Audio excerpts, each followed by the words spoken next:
Once upon a time, in a land bathed in golden sunshine and filled with laughter, there was a village so breathtaking it seemed to have leaped out of a painting.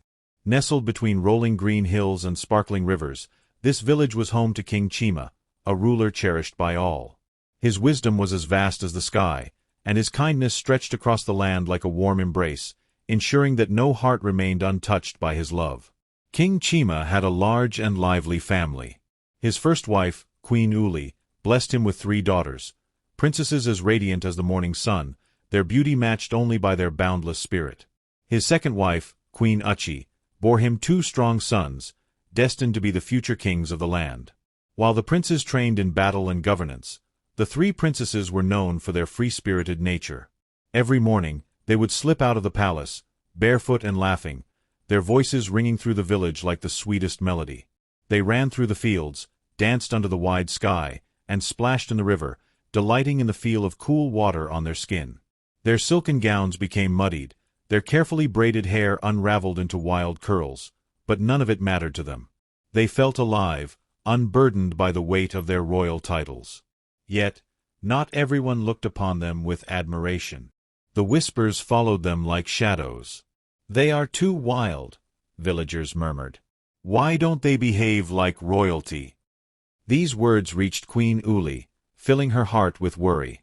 She would call her daughters to her chambers, her voice gentle but firm. "You are princesses, my dears," she would say. "It is time to act like it." But the princesses only giggled, their laughter like the tinkling of wind chimes. They did not wish to be bound by rules that made them feel caged. They wanted to run free, to know their people, to love the land they would one day protect. Their defiance puzzled many. "Why can't they see they are different from us?" some villagers asked. But the princesses did not listen.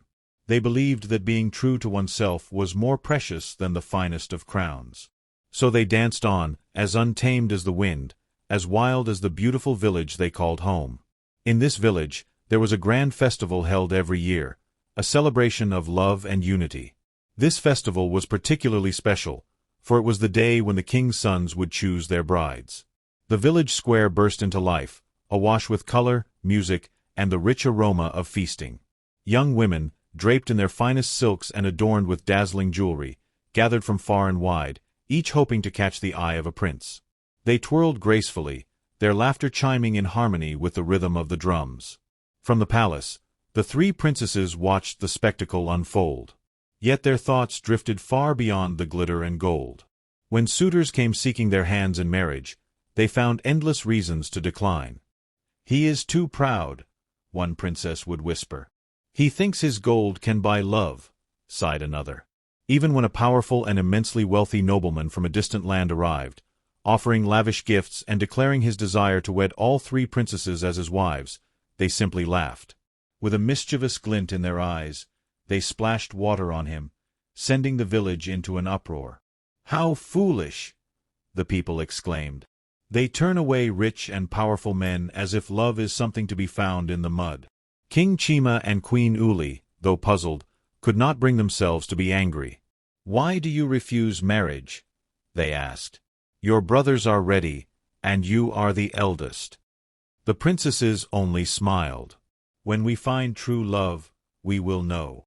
The festival continued, and their brothers chose their brides, their faces glowing with happiness. The princesses admired the courage of the young women who had danced and laughed, but in their hearts, they longed for something different. They did not want love that was chosen in a single evening, wrapped in ribbons of wealth and status. They wanted a love that saw them, not just as princesses, but as who they truly were. As the seasons changed, the princesses grew into women of breathtaking beauty and wisdom. They watched the leaves turn from green to gold, and in their hearts, a new longing bloomed. Perhaps, just perhaps, it was time to open their hearts to love. But it had to be a love that was true, one that understood them, one that saw beyond their crowns. One evening, under a sky adorned with shimmering stars, the princesses stood before their father. Their eyes shone with determination, their voices steady with hope. "Father," they said, "we have a request." King Chima listened, his brows lifting in surprise as they spoke. "We wish for a festival of our own. A festival where men can show us their talents, their hearts, their true selves. We seek love, but it must be love that is real. For a long moment, the king was silent. This was not the tradition of the land. A festival for princesses to choose their husbands? It was unheard of. And yet, as he looked into his daughter's eyes, he saw the fire of their spirit, the truth in their hearts. With a slow nod and a heart full of hope, he proclaimed, "Let there be a festival." The news spread like wildfire, igniting excitement across the land. Suitors prepared feverishly, eager to prove themselves worthy. They honed their skills, polished their talents, and dreamt of a love as grand as the legends foretold. The village hummed with anticipation. Tailors stitched exquisite garments, chefs crafted magnificent feasts, and musicians tuned their instruments, ready to fill the air with melodies of love. The princesses watched as the village transformed. They saw the determination in the suitors' eyes, the joy in the people's hearts. Though they did not know what fate had in store, a quiet thrill stirred within them. Perhaps, among the jesters, the poets, and the warriors, there would be those who saw beyond the crowns, who saw them. As the festival day dawned, the village glowed beneath the sun's golden embrace. The square teemed with men from near and far, each one dressed in his finest, muscles gleaming, smiles wide, and gifts in hand. Some brought gold, others boasted of their lands, and many displayed their strength and charm, each hoping to win the heart of a princess. The princesses watched, their lips curled in amusement, their eyes sparkling with mischief. They saw the grandeur, the effort, the confidence of the suitors, but in their hearts, they knew that wealth and might were not what they sought. Then, as the sun began to set, bathing the village in hues of amber and rose, the princesses stepped forward. Their voices rang clear and strong over the crowd. "We have a challenge," they declared. "To win our hearts, you must do more than show your riches or strength. You must guess our true names." A hush fell over the square. Names? But who knew the princesses' names? For so long, they had been known only as the three foolish princesses.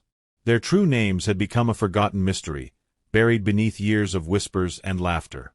The suitors stood frozen, stunned by the unexpected challenge.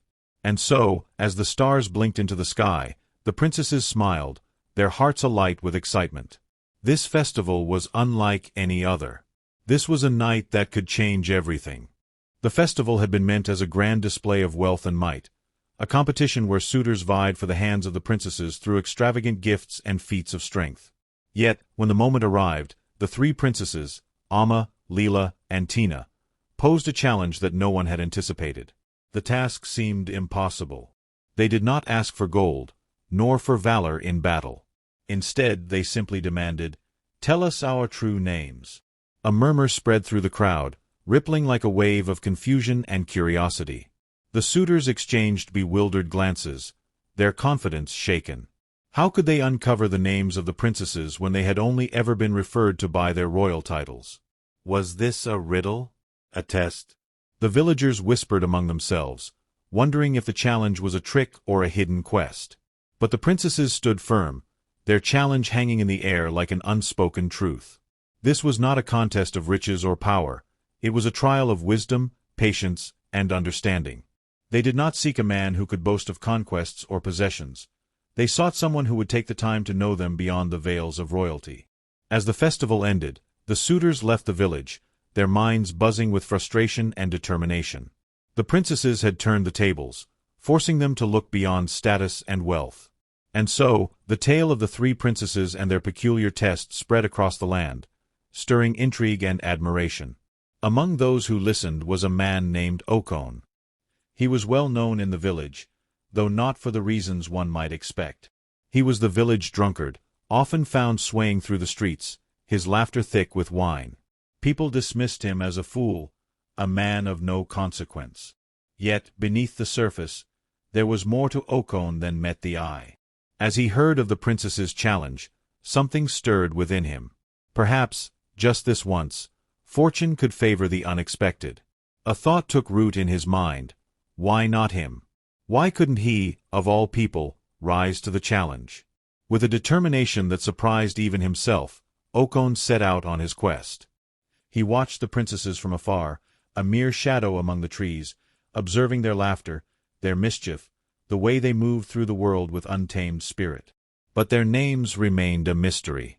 They called each other by affectionate nicknames, communicating through gestures and glances that outsiders could never decipher.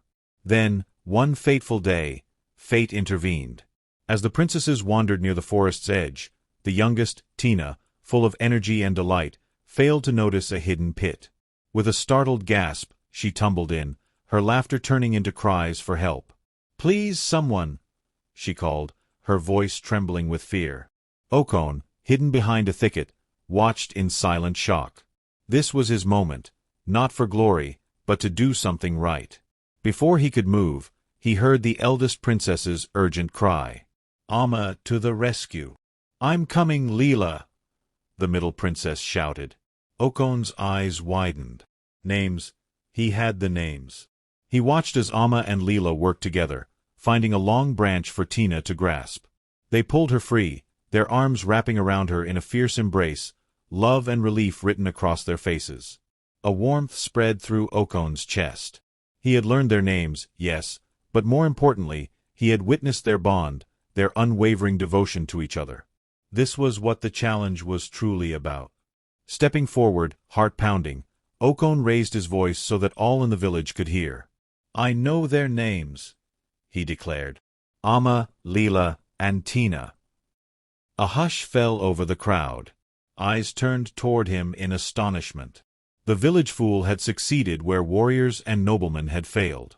Yet, Okon had one more truth to reveal. Taking a deep breath, he spoke, his voice steady and clear. "I am not who you believe me to be." The villagers gasped, their curiosity deepening. "I am Prince Okon," he revealed, "from a neighboring kingdom. I came disguised as a commoner, not to deceive, but to understand. I sought to see the true hearts of the princesses, not through riches or power, but through patience and observation." A wave of disbelief and admiration rippled through the village.